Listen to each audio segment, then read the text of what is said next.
This video will walk you through how to use the conditional add drop feature within the Banner registration system. You can use conditional add drop when you want to drop a course from your schedule on the condition that you're able to add a new course to your schedule without error. In this example, I'm going to add Accounting 3110 and drop Accounting 2010. But I only want the system to drop my currently registered course if I am able to successfully register for the new accounting course.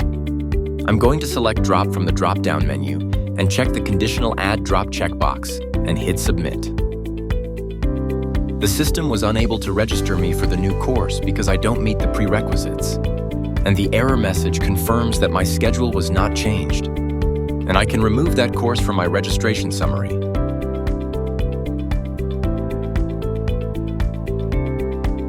In this example, I'm going to add Math 1100 while dropping my Accounting 2010 course. Once I have both courses in my summary, I will indicate which course to register and which one to drop. I'll check the Conditional Add Drop checkbox and hit Submit.